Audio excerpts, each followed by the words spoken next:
បើជំរៀងធានាខ្ញុំយល់ថាគាត់ពិតជាសរសេរ sexualize women មិនគាត់ពិតជាសរសេរយកស្ត្រីជាឧបករណ៍ផ្លូវភេទដោយច្រើនជំរៀងរបស់គាត់មិនមែនតែរឿងលើកនេះទេអញ្ចឹងប្រហែលជារឿងលើកនេះធ្វើឲ្យអ្នកខ្លះគឺថាគាត់ត្រឹមបានក៏គាត់ចាប់ដើមចេញមកនិយាយបើសម្រាប់ខ្ញុំយល់ឃើញយូរអញ្ចឹងហើយក៏អាចជាគាត់សរសេរជំរៀងពេលខ្លះដូចថាគាត់នាំសង្សារគាត់ចូលទៅក្នុងថ្នាក់ហួយនឹងបកែខ្លាំងណាស់ចកេះនាងរេអីអញ្ចឹងមិនចាញ់សហរដ្ឋមិនចាញ់សហបរទេសទេអញ្ចឹងណាជារៀងគាត់ពិតជាយកស្ត្រីជាគោលដៅ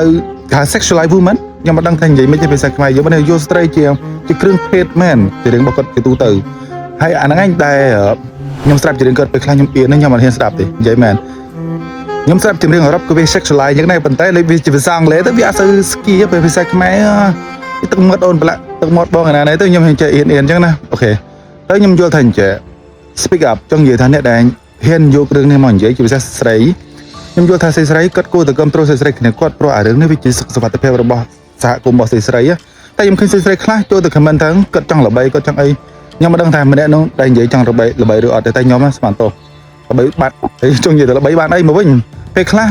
គ្នាគ្រាន់តែអ្នកខ្លះគាត់បានរៀនច្រើនអ្នកខ្លះគាត់បានអានច្រើនអញ្ចឹងទៅគាត់មានអារម្មណ៍ថារឿងអីមួយទៅហ្នឹង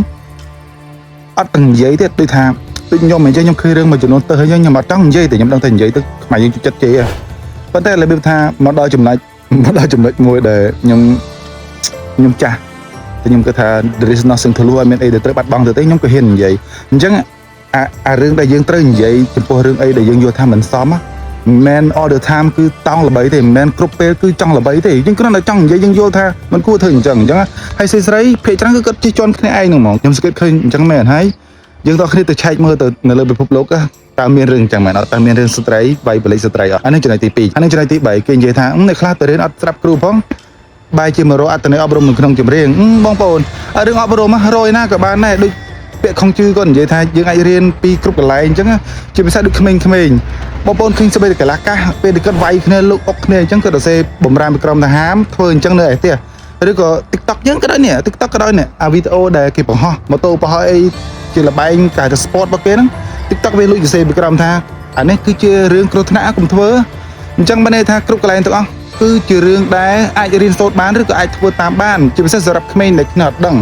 មិនមែនចាំតែរៀននៅសាលាទៅគ្នាគិតឯណាជួនកាលគ្នាបងស្រាប់ស្រីគេថើបគ្នាក្នុងថ្នាក់ឬក៏គេថើបគ្នាទឹកមាត់ប្រឡាក់ទឹកមាត់ឯងគ្នាគិតអីយល់អញ្ចឹងបានន័យថាអាការ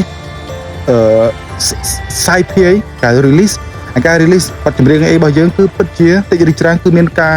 ស្ដាប់ឬក៏មានការដឹងឮទៅដល់ក្មេងៗដល់ពេលគ្នាអត់ចេះគិតអញ្ចឹងទៅគ្នាមិនធ្វើត្រាប់តាមអាហ្នឹងឯងបានថាមិនស្ដាប់គ្រូមិនពេលខ្លះស្ដាប់គ្រូក៏ខ្លះដែរតែស្ដាប់តាមការរៀនសូត្រតាមចម្រៀងតាមសិល្បៈ movie អីភាពយន្តអីក៏ដោយក៏គ្នាធ្វើអញ្ចឹងដែរអញ្ចឹងបានន័យថាធ្វើមិនទៅបានន័យថាយើងដឹងហើយថាម៉ែឪត្រូវមើលក្មេងប៉ុន្តែវាមិនមានម៉ែឪណាចាប់ក្មេងដាក់ក្នុងជើងអេទៅរហូតទេត្រូវអញ្ចឹងបើយើងជាសិល្បករយើងមានអារម្មណ៍ថានេះក៏ជាចំណុចទទួលខុសត្រូវរបស់យើងមួយដែរគឺវាល្អអញ្ចឹងសរុបមកវិញគឺ3ចំណុចហ្នឹងវិញជួយមើលមានណាមើលទី1គឺបានន័យថាទេណាគឺគាត់ពិតជាសរសេរចម្រៀងយកស្ត្រីជាឧបករណ៍ភេទមែនហើយគាត់សរសេរយូរហើយ